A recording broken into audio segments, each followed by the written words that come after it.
सोचिए जरा, एक इतना बड़ा सब कॉन्टिनेंट जहां सैकड़ों भाषाएं और संस्कृतियां हैं, वो सब मिलकर एक आवाज में कैसे बोल सकते हैं? सुनने में तो ऑलमोस्ट इम्पॉसिबल लगता है ना?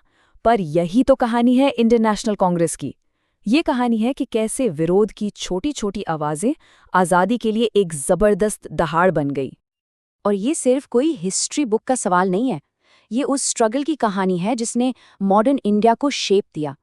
ये एक सफ़र है, ये समझने का कि कैसे एक कॉलोनी ने अपनी कलेक्टिव आइडेंटिटी को ढूंढा और अपनी तकदीर अपने हाथों में लेने की ठानी। अब देखिए, इंडियन नेशनलिज्म ना किसी एक सोर्स से निकली बड़ी नदी जैसा नहीं है, बल्कि ये तो उन कई छोटी छोटी धाराओं से मिलकर बना है जो पूरे देश में बह रही थी। तो चलिए, कांग्रेस तक पहुंचने से पहले इन शुरुआती धाराओं, इन रीजनल ऑर्गेनाइजेशंस को देखते हैं जहां आज़ादी के बीज सबसे पहले बोए गए। बंगाल में इसकी शुरुआत हुई भाषा से, एक कल्चरल प्राइड की फीलिंग से। लेकिन बात बहुत जल्दी इससे आगे बढ़ गई। लैंड होल्डर्स ने अपने इंटरेस्ट को प्रोटेक्ट करने के लिए ऑर्गेनाइज्ड होना शुरू किया और बनाया भारत का पहला प्रॉपर पॉलिटिकल एसोसिएशन। तो आप देख सकते हैं कि कैसे आइडियाज मोमेंटम पकड़ रहे थे, एक कल्चरल मूवमेंट से एक ऑर्गेनाइज्ड पॉलिटिकल फोर्स की तरह। और ऐसा नहीं था कि ये सब सिर्फ बंगाल में हो रहा था।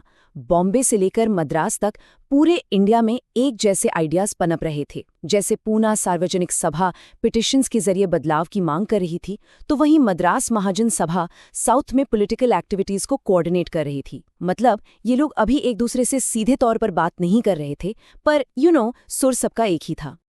और ये लड़ाई सिर्फ भारत में ही नहीं लड़ी जा रही थी। दादा भाई नौरोजी जैसे विजनरी लीडर्स ने इस फाइट को सीधे एम्पायर के दिल में यानी लंदन तक पहुंचा दिया। उनका प्लान था कि ब्रिटिश पब्लिक को डायरेक्टली एडुकेट किया जाए और उनकी ही सरकार पर प्रेशर बनाया जाए। ये एक बहुत ही बोल्ड ग्लोबल स्ट्रैटेजी थी। और यही इन शुरुआती ग्रुप्स का असली कंट्रीब्यूशन था। जैसा कि इस कोट से साफ है, ये सिर्फ डिबेटिंग सोसाइटीज नहीं थीं। ये लोग उस इमारत की नींव रख रहे थे जो आगे चलकर इंडियन नेशनल कांग्रेस बनी।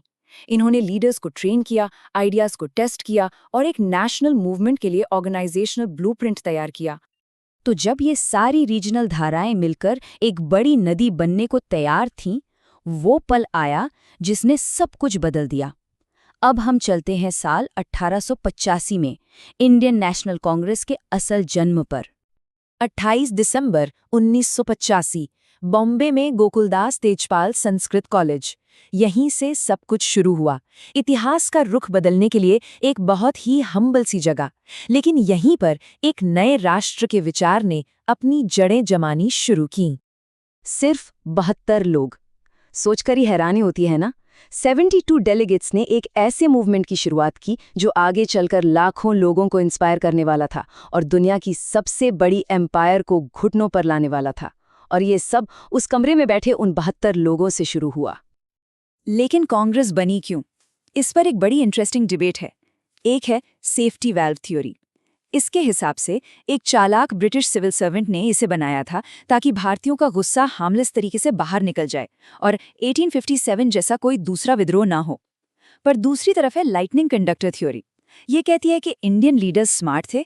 उन्होंने एक ब्रिटिश फाउंडर को ढाल की तरह इस्तेमाल किया ताकि ब्रिटिश सरकार इस नई ऑर्गेनाइजेशन को शुरू में ही कुचल न दे। मतलब शुरुआत से ही एक पॉलिटिकल चेस का खेल चल रहा था। तो ये नई ऑर्गेनाइजेशन बन तो गई। अब चैलेंज ये था कि ये कैसे साबित करे कि ये बस एक और रीजनल डिबेटिंग क्लब नहीं है। ये कैसे दिखाए कि ये वाकई पूरे भारत की आवाज़ है। इसका जवाब इनकी शुरुआती स्ट्रैटेजी में छिपा है। जरा इनके पहले 4 प्रेसिडेंट्स को देखिए। एक हिंदू, फिर एक पारसी, फिर एक मुस्लिम और फिर एक ब्रिटिश। ये कोई कोइंसिडेंस नहीं था, ये एक पावरफुल डिलिबरेट स्टेटमेंट था। कांग्रेस पहले दिन से सिग्नल दे रही थी, हम एक ऑल इंडिया मूवमेंट हैं, हम हर धर्म, हर रीजन को रिप्रेजेंट करते हैं। ये यूनिटी एंड डाइवर्सिटी की एक मास्टर क्लास थी। जाहिर है, ब्रिटिश एस्टैब्लिशमेंट इससे कुछ खास इंप्रेस नहीं हुआ। वाइसरॉय लॉर्ड डफरिन ने उन्हें माइक्रोस्कोपिक माइनॉरिटी कहकर डिसमिस कर दिया। मतलब कुछ पढ़े लिखे एलीट्स जो आम जनता के लिए नहीं बोलते। ये एक टिपिकल कॉलोनियल टैक्टिक थी, अपने ऑपोजिशन को डिवाइड करो और उन्हें नॉन इम्पॉर्टेंट दिखाओ। और कुछ ही सालों में ये डिसमिसल खुली दुश्मनी में बदल गया। लॉर्ड कर्जन जैसे वाइसरॉयज कांग्रेस को एक थ्रेट की तरह देखने लगे। उनका ये कहना कि वो इसकी पीसफुल मौत में मदद करना चाहते हैं, दिखाता है कि कांग्रेस का इन्फ्लुएंस कितनी तेजी से बढ़ रहा था और वो ब्रिटिश राज के लिए एक रियल थ्रेट बन चुकी थी। लेकिन कांग्रेस सिर्फ पिटिशंस और पॉलिटिक्स तक ही सीमित नहीं थी। ये एक राष्ट्र की आत्मा को जगाने का भी काम कर रही थी। जब 1896 में रविंद्रनाथ टैगोर ने पहली बार कांग्रेस सेशन में वंदे मातरम गाया, तो वो एक डिफाइनिंग मोमेंट था। इसने पॉलिटिकल मूवमेंट को एक गहरे कल्चरल नेशनलिज्म से जोड़ दिया, लोगों को एक साथ आने के लिए एक पावरफुल एंथम दे दिया। यहाँ एक बहुत ज़रूरी बात समझनी होगी। 1885 में कांग्रेस आज़ादी के नारे नहीं लगा रही थी। उनका सफ़र बहुत ग्रेजुअल था। ये एक इवोल्यूशन था, पेटिशन से लेकर पूर्ण स्वतंत्रता तक। और ये दिखाता है कि कैसे ये मूवमेंट वक्त के साथ और ज़्यादा रेडिकल और कॉन्फिडेंट होता गया। पहला बड़ा पॉलिटिकल शिफ्ट आया 1906 में स्वराज के कॉन्सेप्ट के साथ, सेल्फ रूल। अब बात सिर्फ बेहतर पॉलिसीज की मांग तक नहीं रह गई थी, अब ये अपने देश को खुद चलाने के अधिकार का दावा था। ये कांग्रेस के गोल में एक फंडामेंटल शिफ्ट था, एक ऐसी डिमांड जिसे ब्रिटिश अब और इग्नोर नहीं कर सकते थे। और स्वराज सिर्फ एक शब्द नहीं था, इसके साथ एक पूरा एक्शन प्लान था। 1906 के इन 4 रेजोल्यूशंस को देखिए, ये सब आपस में कनेक्टेड हैं। आप सेल्फ रूल कैसे हासिल करेंगे? बॉयकॉट, ब्रिटिश सामान खरीदने से इनकार, और स्वदेशी, इंडियन सामान को बढ़ावा देने के जरिए। और इस सब की नींव बनेगी नेशनल एजुकेशन, जो भारतीयों की एक नई पीढ़ी को राष्ट्रवादी मूल्यों के साथ तैयार करेगी। ये रेजिस्टेंस और नेशन बिल्डिंग के कॉम्प्रिहेंसिव स्ट्रैटेजी थी।